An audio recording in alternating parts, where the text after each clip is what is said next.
Plus on avance, plus on est appelé par le passé.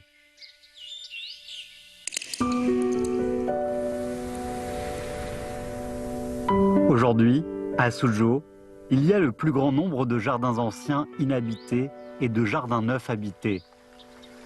La ville ne cesse de rappeler aux gens l'existence de ces jardins. Une cinquantaine de jardins anciens ouvrent leurs portes tous les jours, tandis que des jardins neufs sortent de terre chaque année.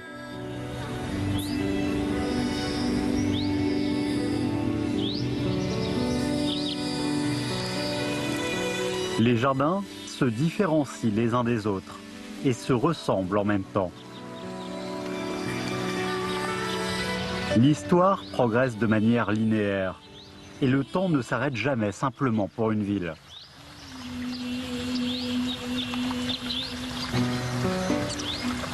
En regardant l'environnement et les vies qui y résident, nous nous demandons combien la vie des ancêtres influence la nôtre.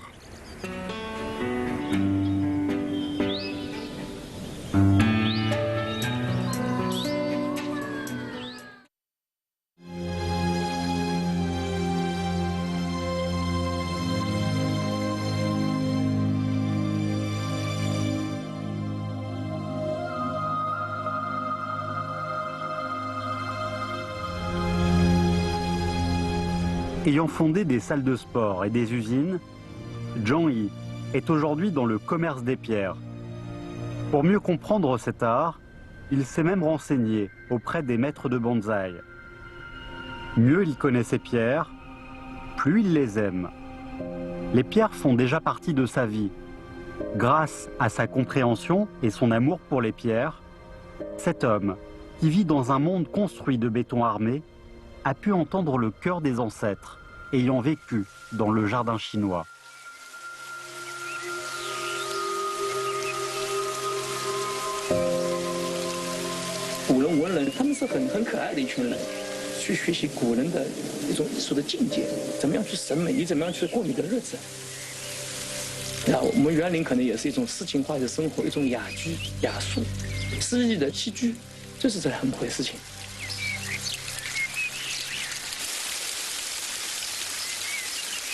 Beaucoup sont ceux qui tombent amoureux des pierres à partir du jardin chinois et qui introduisent le jardin chinois dans leur vie grâce aux pierres. Toutefois, que ce soit les pierres ou le jardin chinois, on ne peut exprimer tout son amour que pendant sa vie. Après des milliers d'années, cet amour peut-il toujours trouver son lieu de repos et être transmis aux générations suivantes? 石头还是大自然的精华，人都是匆匆过客了，没有留下来看风景。留下来的话，只要你上去发现都是风景。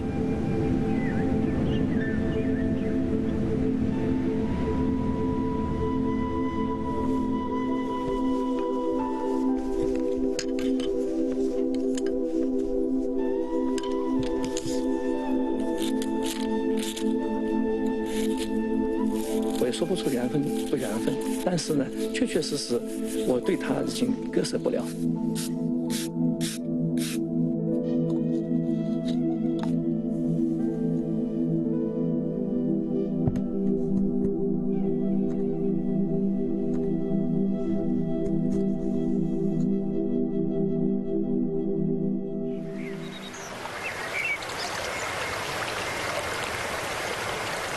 À l'instar des habitants de Suzhou, qui jouissent à la fois du souvenir du temps passé et de la vie actuelle, les jardins d'aujourd'hui commencent eux aussi à unir les beautés classiques et modernes.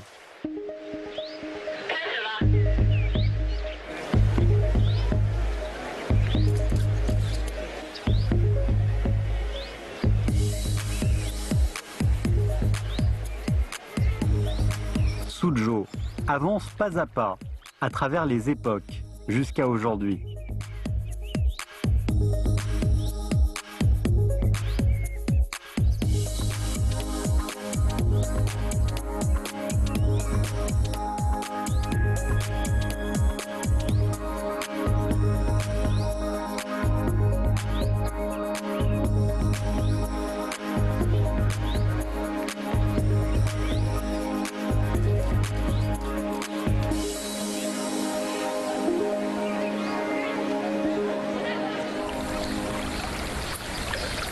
Les meilleurs cadeaux de la nature offerts à l'être humain sont l'air et l'eau. Depuis l'Antiquité, on ne cesse de faire des éloges sur la vie apportée par l'eau.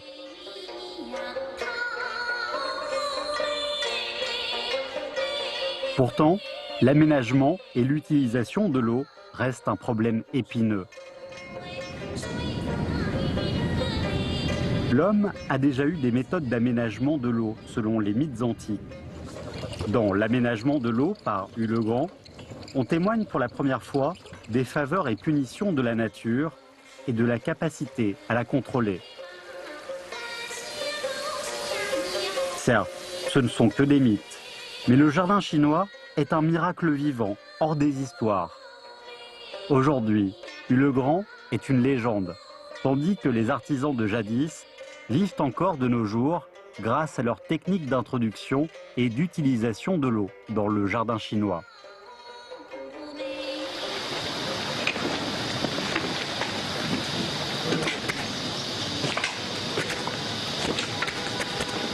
Dans ce位置的话，有一个瀑布，这边有个直接水这个倒是合适的，流动下来。对，这个倒是合适的。边门的话有一个水箱，然后的话通过这个水箱接水引入一个自来水，入水口就是在这个位置，然后在这个亭子旁边，这边有一个雨水口，然后。Zhang est préoccupé car le système de circulation de l'eau du jardin dont il a participé à la construction ne peut pas encore être réalisé. Ce n'est pas un cas isolé pour les jardins privés construits ces dernières années. Pour achever les travaux à temps, Zhang a invité des experts du bureau du jardin chinois de Suzhou à trouver une solution. 这种方式呢，就是你这一个水泵，对吧？说这吸水，它的出水口应该是在最顶头那边。毕竟就是包括像这个，像苏州啊，比如像酸雨啊什么也是比较厉害的。所以说呢，你这个岁数是以水为主嘛，总归免不了还有一些污染。然后呢，另外一个呢，如果是它不流动的话，那么这个时间长了，这个水质也会下降一点，尤其是像温度升高啦，对吧？对。所以说呢，如果是能让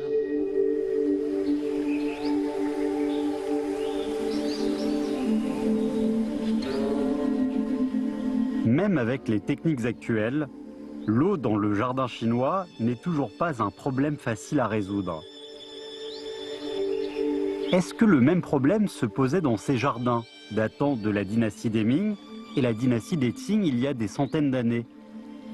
Comment nos ancêtres l'ont-ils résolu? On a affirmé il y a 500 ans qu'on pouvait créer les formations rocheuses. Mais l'eau restait une création de la nature. Nos ancêtres ne pouvaient pas construire de jardin à un endroit où il n'y avait pas de source d'eau. L'eau, dans le jardin chinois, dépend plus de la nature que les formations rocheuses. Et la meilleure façon de rendre grâce à sa générosité est l'intelligence et un esprit studieux.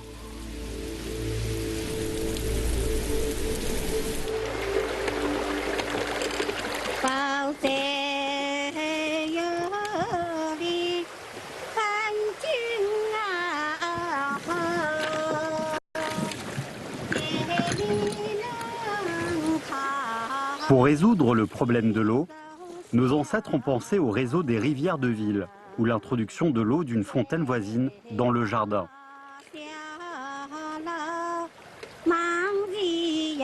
Dans ce coin du jardin de la racine de lotus, la surface de l'étang demeure au même niveau que les rivières de la ville.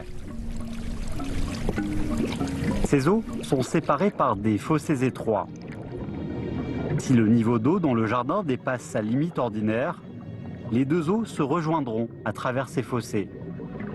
Ceux-ci sont étroits afin que les poissons ne sortent pas du jardin.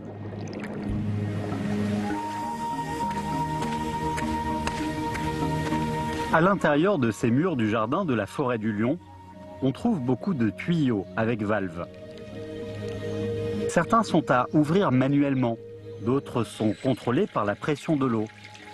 Quand il y a un écart entre les niveaux d'eau à l'intérieur et à l'extérieur du jardin, la pression de l'eau change, ce qui entraîne l'ouverture des valves pour accomplir automatiquement l'échange d'eau.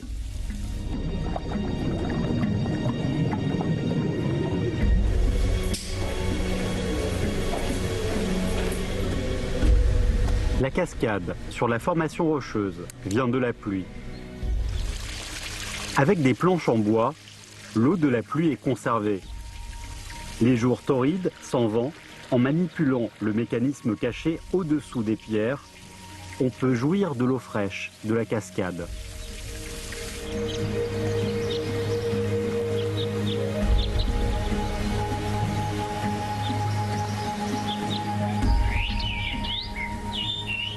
Même s'il était impossible de trouver une source d'eau au-dessus de la terre, les architectes de l'Antiquité pouvaient trouver une solution.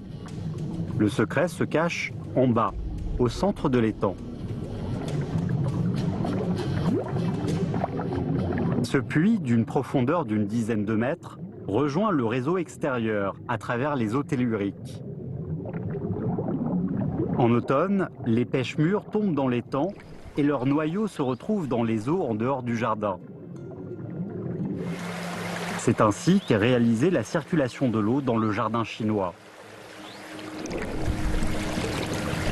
Bien que les experts maîtrisent encore ces techniques de nos ancêtres, celles-ci ne s'appliquent plus au jardin de notre époque, où les eaux des villes sont restreintes et polluées.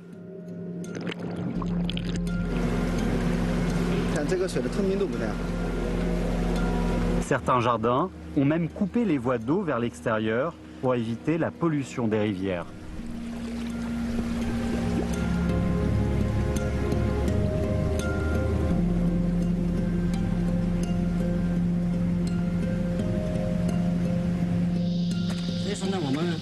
一个从园林学的角度来出发，一个呢就是要截断外源污染，还有一个呢就是要对它进行适当的这个处理。处理水质处理。对，所以我就想，你相当于这几个，如果是比如说像循环流动，对吧？你局部充氧，水生植物，再加上部分的小的一些这个如蝮类的小的一些小动物嘛，对吧？这样的话呢，你可以保证你这个水体常年都是好的。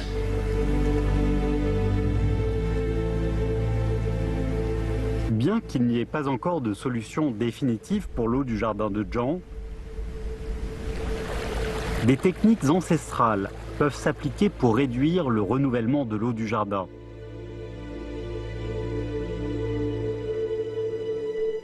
La plantation de lotus est la méthode la plus directe.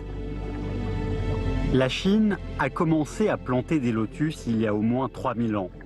Selon des études scientifiques, les feuilles de lotus peuvent baisser la température de l'eau pour éviter la pollution de l'étang liée à l'hyperactivité des microbes. Toutefois, il faut limiter la dimension de la plantation de lotus. La maîtrise de nos ancêtres se voit aussi dans les détails. Les techniques anciennes agricoles servent actuellement si l'on les utilise d'une manière appropriée.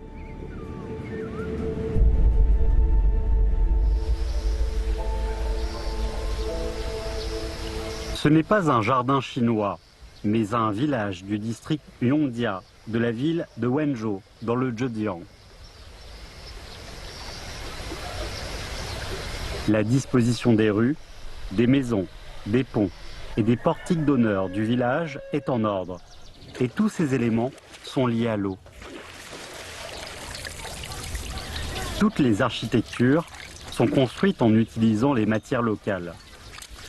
Les digues sont maçonnées avec des galets en bas des lacs. Et les rues et fondations des murs utilisent les pierres et roches trouvées aux alentours. La source d'eau entre dans le village par l'est et sort par l'ouest. Un fossé d'une largeur d'environ 2 mètres entoure le village. L'entrée de l'eau est en bas du ruisseau, hors du village. L'eau pour l'usage quotidien du village est connectée au ruisseau de la montagne, formant ainsi un énorme système hydraulique. C'est le fruit de l'intelligence des ancêtres et leur moyen de rester en contact avec la nature. De plus, sous certaines maisons du village, on trouve d'anciennes techniques de filtrage, dont le mystère consiste en une couche de gravat au-dessous des briques. Quand les précipitations sont excessives et l'eau monte trop vite, ces gravats ralentissent son entrée dans les ruisseaux et limitent l'augmentation du niveau d'eau. Cette technique est acclamée par les contemporains.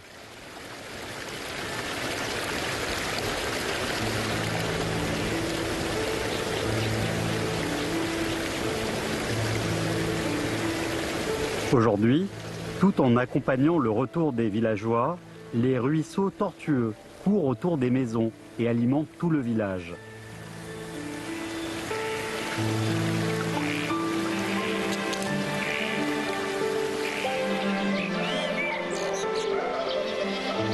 La plupart des maisons sont construites de manière ouverte, avec des portes et fenêtres sur les 4 faces.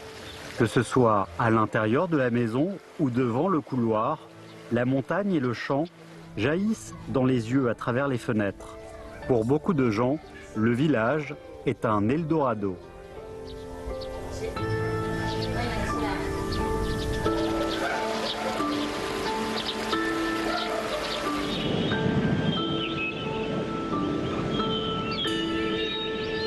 La relation entre l'homme et le jardin chinois équivaut à celle entre l'homme et les montagnes hauts.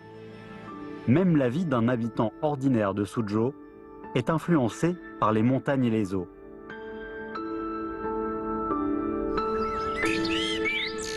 Derrière les jardins chinois entourant ces paysages, vivent les traditions, les pensées et la culture des Chinois accumulées depuis des milliers d'années.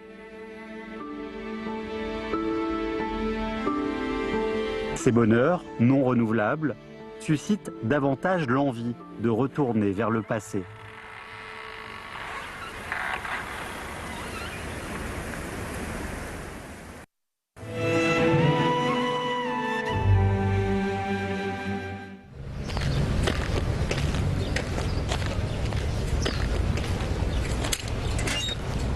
En 2001, Yefan et ses partenaires ont acheté un rang de villas aux 4 rues Nanshepi à Suzhou et fait démolir les murs des cours.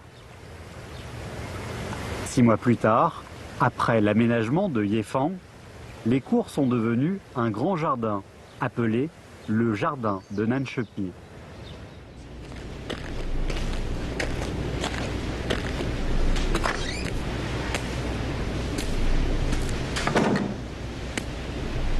最早期家里还有一些园子，这些园子呢还留下了一些老的庭园生活的痕迹。今天桌上所放的这些小玩意儿啊，有些是家里传下来的，有些是在我的成长过程中淘来的，都有。它曾经都是伴随成长的一个见证。是小孩。 你们会不会把它做成一个方的形状啊？方形。对，把这7个小件儿。我们今天如果让年轻人去感受或者去回忆他手上所触摸到的5行的材质，也许他会有一点点陌生，因为他从小就是摸键盘长大的，就是摸鼠标长大的，所以对他来说，鼠标一按，一个世界就有了，他不需要有那么多触摸。 但是他就丧失了触摸手带来的快乐、带来的体验、带来的人和这个自然之间的那种关系。 La vie dans un jardin paisible, au milieu du tumulte comme celle de Yefan, est aujourd'hui très rare. La plupart des gens n'ont ni l'énergie, ni l'envie de profiter de la vie en buvant du thé et en écoutant des chants. L'attachement de Yefan pour le jardin chinois est un regard en arrière très précieux parmi les contemporains. 文革的时候很可惜，我们交掉无数的瓷器，交掉无数的玉器，然后有一些花瓶当场砸了，也有把老的书撕下来折什么东西都有过，因为那种东西是一个萌动的，又是懂和非懂之间，你懂那些文化，但是你还不懂得珍惜它，你对它的文化价值还没有那么深的认识。文革后期这个园林没了。 当这些生活中的细节中的这些物品也没的时候，它带走的真还不是这个器物的本身，或者园林的本身，是你发现你情感的一个寄托的乐园没了，而那种冥冥之中的心痛很深刻。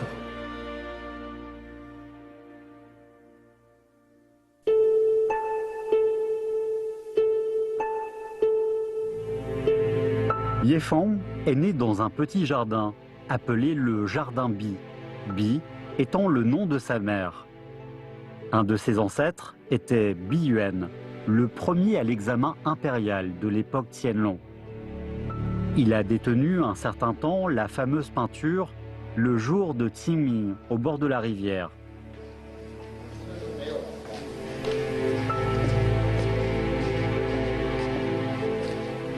Bi Yizi, ancien gouverneur du Zhejiang, père-grand-père de Yefang, a fait construire le jardin Bi à sa retraite.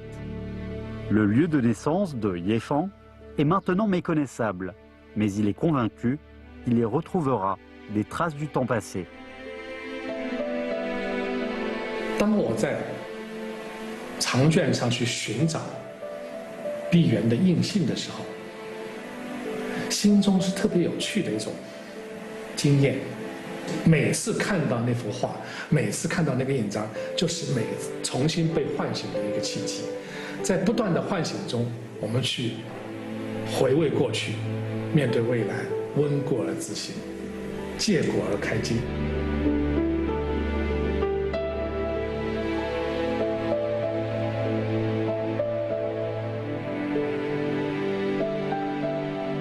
Saisir le sentiment menu à travers l'histoire lointaine permet au code génétique endormi dans les veines Yefang de se réveiller. Sa culture héritée de génération en génération lui permet de se rendre compte que les jardins, voire une petite cour qui subsiste dans les fissures du XXIe siècle, mènent toujours une vie du XVIIe siècle.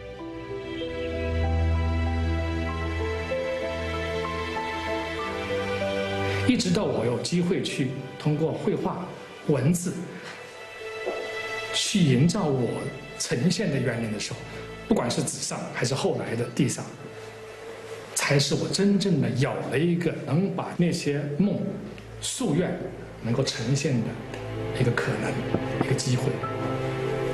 其实就像我说，造一个园子过日子，但是另外一句是圆一个旧梦做新梦。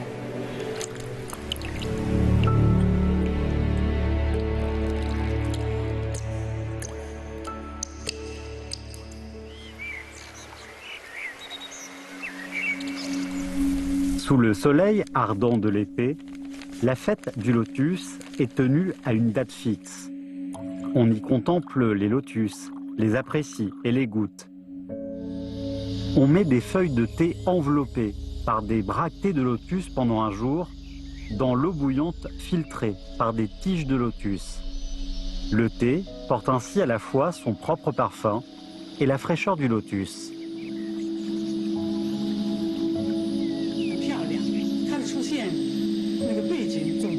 很富贵的、很安静的地方。 Dans l'après-midi, au bord de l'étang, on discute avec ses amis sur les pièces à jouer le soir et on raconte des histoires sur le lotus. Le soir, on prend un banquet de lotus et on écoute ensemble un concert. Voici le mode de vie le plus proche de celui du temps jadis. Dans le jardin de Yefang, on organise souvent ce genre de fête. 或者说，我觉得江南菜好像就是还是精工细作，顿门微屋。不仅是一个季节感，而且它的就会把所有的食材做到最精细的地步。又是精细的，又是比较讲究火候的。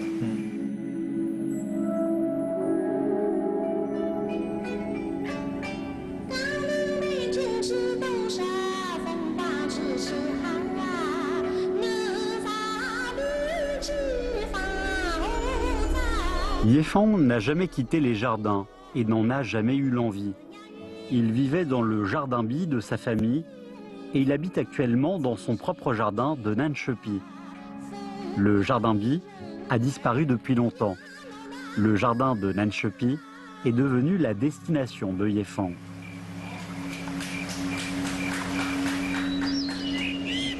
在这个庭园中，这方天地中，我已经很熟了。你会觉得墙外更新鲜。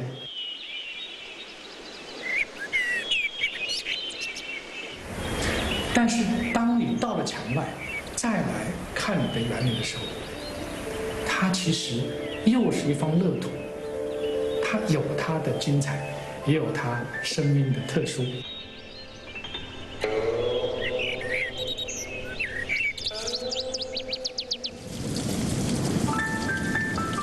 Les fleurs, l'eau, les pierres, les hommes, les 4 saisons et les dialogues avec la nature.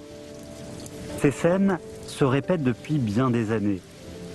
C'est à partir de ces scènes que chaque génération d'habitants de Suzhou ne cesse de découvrir la vie et la nature.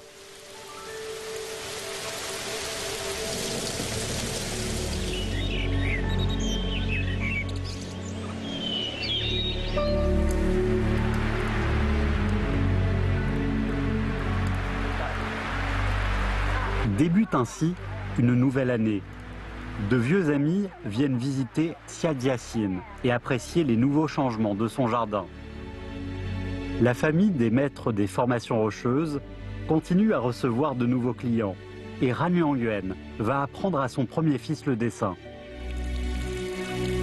Zhongyi a acheté à son ami une excellente pierre du lac Tai.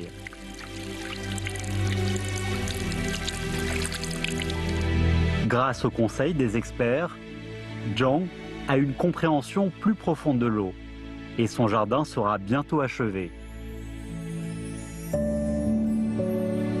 Yéfang et ses amis brûlent de l'encens dans le jardin de Nan Shepi.